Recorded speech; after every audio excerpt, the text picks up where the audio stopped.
გადაცემის ამ ნაწილში სურს მოგიყვეთ კომპანია Grossman-ის შესახებ. ეს არის კომპანია, რომელიც ყველა დაინტერესებულს მაღალი ხარისხის სამშენებლო მასალების, ელექტრონული საქონლის სანტექნიკის, აგრარული პროდუქციის ფართო არჩევანს თავაზობს. რამდენიმე თვის წინ გაუწყეთ Grossman-ის პირველი ობიექტის გახსნის შესახებ, თუმცა მისი მართველი პარტნიორების ჩართულობით და გუნდის შრომის შედეგად ქართულ ბაზარზე ახლად გამოჩენილი კომპანია Grossman-ი თბილისში უკვე 2 ფილიალს ფლობს, ლეო კვაჭაძის 19 ნომერში და ასევე აკაკი ბაქრაძის ნომერ 7-ში. სოციალურ დედაქალაქის შემდეგ Grossman-ი მთელი საქართველოს მასშტაბით გაფართოებას გეგმავს.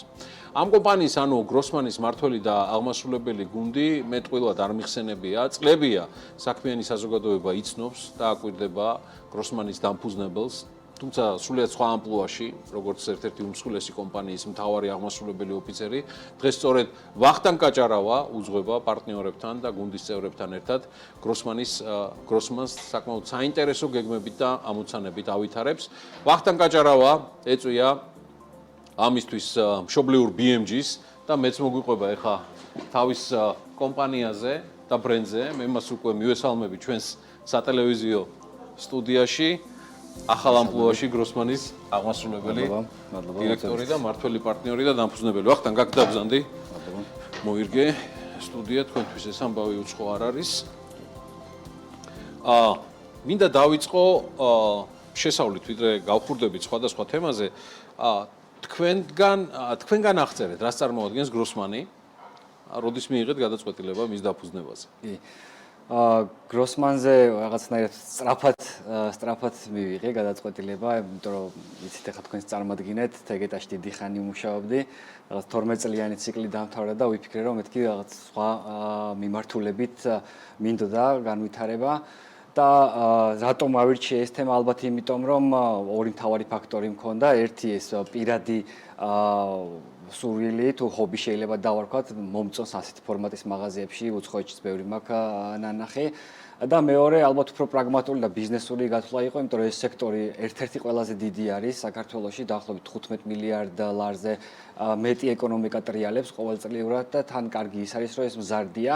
მეორე მხრივ აუცილებლად სახსენებელია ის ფაქტიც, რომ ამ სექტორში არიან, რა თქმა უნდა, ძალიან წარმატებული დიდი კომპანიები, თუმცა მეორე მხრივ, როდესაც რაღაც ანალიზს ვაკეთებდით ამ მიმართულებით, დავინახეთ, რომ სექტორი არის ძალიან ფრაგმენტული.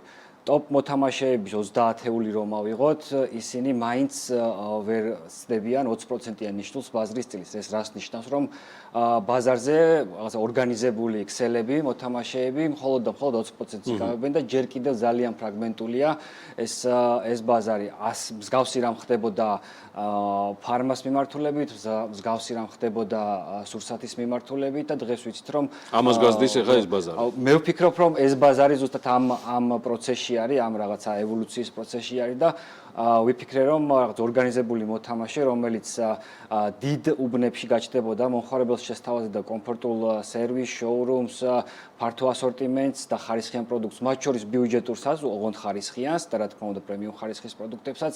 ვფიქრობდი, რომ ბაზრისთვის იქნებოდა ძალიან საინტერესო. ვახტანგ, როცა ამ ბაზარზე ვსაუბრობ და ინდუსტრიაზე, ჩვენ შეგვიძლია თუ არა მას დავარქვათ სამშენებლო და სარემონტო მასალების ბაზარი. ანუ ესეთი დეფინირება თუ და ემატება კიდევ. კიდევ ერთი და არის სამშენებლო სარემონტო საყოფაცხოვრებო. საყოფაცხოვრებო. დღეს აი ამ ბაზრის სტრუქტურიდან გამომდინარე, რაც თქვენ ბრძანეთ, ამ ყველაფრიდან გამომდინარე თქვენ დაინახეთ რაღაცა ისეთი უპირატესობა, რაც Grossman-მა შეიძლება მოუტანოს პირველ რიგში მომხმარებელს. თვის 15 მილიარდი ამ ბაზრისა არის სწორედ ის მომხმარებელი, რომელიც საქართველოში ყიდულობს სხვადასხვა ტიპის დანიშნულების სამშენებლო, სარემონტო და საყოფაცხოვრებო მასალებს. რით შემოვიდა Grossman-ი, რა არის ის მისი კონკურენტული ნიში და უპირატესობა, რითაც თქვენ თვლით, რომ ის შეძლებს ბაზარზე მყარად მოიკიდოს ფეხი? კი ბატონო, მადლობა, საინტერესო კითხვა არის. ერთი პასუხი ამას არ ექნება, თუმცა შევეცდები რაღაცა ლაკონურად ჩამოვაყალიბო. ალბათ თავარი ის არის, რომ ეს ბაზარი ჩვენ რომ შევხედოთ, რაღაცა ორ პოლუსად იყოფა. ერთი არის ორგანიზებული მოთამაშეები, რომლებიც დიდი ფართო ფორმატის, მასშტაბის, ფართობის მაღაზიებით არიან წარმოდგენილი და მეორე ეგრეთ წოდებული ბაზრები, რომელიც რაღაც კუთხით ქაოტურად არის განვითარებული. ეგრეთ წოდებული ღია ბაზრები და ბაზრობები. ღია ბაზრები, დიახ, რაღაცა ეს თქვათ ერთეულოვანი მოთამაშეები, მცირე მეწარმეები, სხვადასხვა, რომლებიც კონკრეტულად რაღაც ერთეულ პროდუქტებს თავაზობენ სხვადასხვა მიმართულებით. ჩვენი ამოცანა ის არის, რომ არ ვიყოთ ამ ეტაპზე დიდი ჰიპერმარკეტები, ჩვენი ამოცანა არის ის, რომ ვიყოთ მომხმარებელთან ახლოს, როდესაც თქვენ დაგჭირდებათ ნებისმიერ სამშენებლო, სარემონტო, საყოფაცხოვრებო ნივთი პროდუქტი გროსმანის მაღაზიაში, შეძლებთ რომ ეს რაც ყველაზე მნიშვნელოვანია ჩვენთვის, დროის დანაზოგი და რა თქმა უნდა თქვენთვის სასურველი ბიუჯეტით შეიძინოთ, ან თუნდაც გროსმანის თანამშრომლები სახლში მოგიტანენ ამ ყველაფერს. გასაგებია. ამ ყველაფრიდან გამომდინარე, რა შეგვიძლია ჩვენ ვთქვათ გროსმანის არსებულ სტატუსზე ერთის მხრივ ახთანგ და მეორეს მხრივ მის განვითარების გეგმებზე.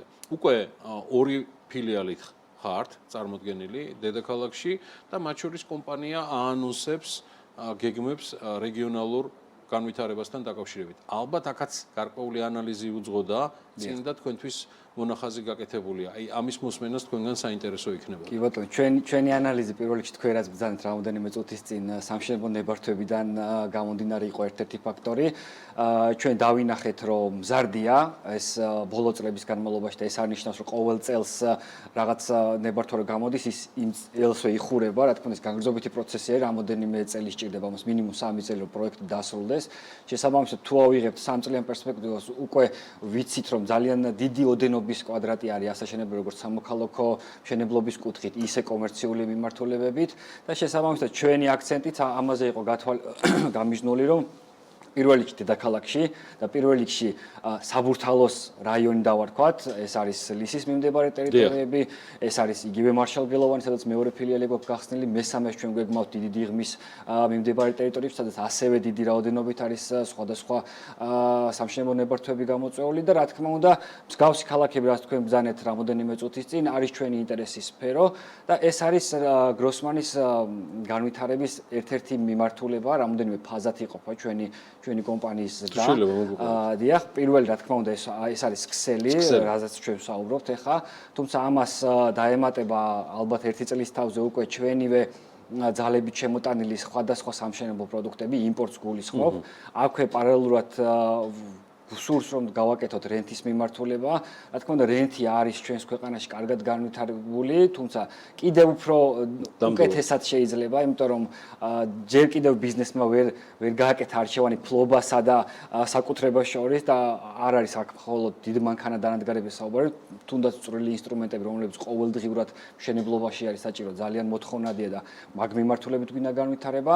ასევე ჩვენ გეგმაში გვაქვს რომ რაღაც კუთხით წარმოებასაც შევეჭიდოთ, წარმოებაში გულისხმობ სამშენებლო მასალების წარმოებას, ვინაიდან მოთხოვნა კლავინდებურად მაღალია და ამით გვინდა რომ რაღაც ერთიანი ეკოსისტემა შევქმნათ ჩვენი ბიზნესისთვის და დაინტერესებული მხარეებისთვის, ეს არის მომხმარებლები, ეს არის ბიზნესის მხარე, ჩვენი კლიენტები, რომელსაც შევთავაზებთ სრულ მშენებლობას, რაღაც საბოლოო ჯამში ჩვენი ბიზნეს გეგმა, რომელიც ამ ეტაპზე 5 წლიანი პერსპექტივაზე არის გაწერილი, მოიცავს იმას, რომ საბოლოო ჯამში ამ ეკოსისტემით გროსმანი უნდა გახდეს სამშენებლო მშენებელი კომპანიაც, აგრეთვე რომელიც ექნება სრული ვერტიკალი, სამშენებლო მასალები, სამშენებლო მექანიზმები დანადგარებ და უკვე ფიზიკურად სერვისაც გასწევს მშენებლობისთვის, არ არის კონკრეტულად გამოკვეთილი ეს კომერციული მშენებლობა იქნება თუ სამოქალაქო, თუმცა ჯამურად ეს ეკოსისტემა მოგცემს ჩვენს ამის საშუალებას, რომ ეს ყველაფერი ვაკეთოთ. თუმცა ამ ეტაპზე კონკრეტულად ჩვენი, ასე ვთქვათ, ტაქტიკა, სტრატეგია მოკლევადიანი, კი ბატონო,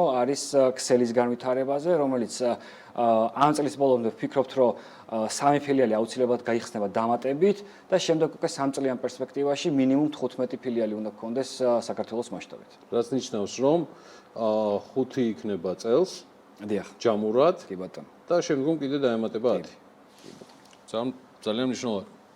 თვითონ ბრენდზე გროსმანზე. თავიდან ყოველას დარჩა შთაბეჭდილება, რომ ეს ერთგვარად ფრანჩაიზი იყო, თქვენი რომელიმე შესაძლო კავშირებიდან გამომდინარე იქნება ეს ამერიკის შეერთებული შტატები, ჩინეთი თუ სხვა, მაგრამ ეს არის ქართული ბრენდი. საიდან წამოვიდა ეს სახელწოდება, რას ითვალისწინებს მისი DNM-ი, რა ჩადეთ მასში და შესაბამისად რა მიმართულებით გსურთ რომ გროსმანი განვითარდეს როგორც კომპანია ვნახეთ. ბრენდის განვითარების ხედვა რა არის? მე ძალიან მიხარია რომ გროსმანი უკვე ბრენდად მოიხსენება, თუმცა ჩვენ ძალიან ბევრი გვაქვს ახლა სამუშაო, ძალიან ბევრი დასამტკიცებელი, ძალიან ბევრი მოლოდინი გასამართლებელი, რომ რაღაცა ბრენდის სტატუსი შეიძინოს ჩვენმა კომპანიამ, ჩვენმა გუნდმა. რაც შეეხება სახელს, ეს ალბათ რაღაც კარგ კომპანიებს, კარგ ბრენდებს თუ გადავხედავთ, ყველას რაღაცა ემოციური კავშირი აქვს ხოლმე მის დამფუძნებელს, მის შექმნას თავის ბრენდთან.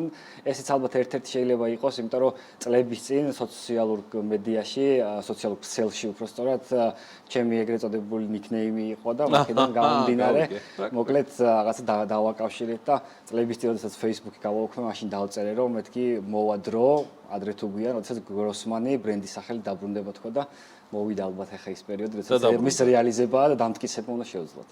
თან გროსმანი ჯერ წელიწადი არ შესრულებია. 3 თვე არის ზუსტად გასული ამ იდეიდან. ანუ ამ იდეის გაჩენიდან არის 6 თვე გასული და რეალიზება უკვე 3 თვეში რაღაც მაგარი ტემპებია და წარმოებები ვახტა. ვცდილობთ გუნდთან ერთად.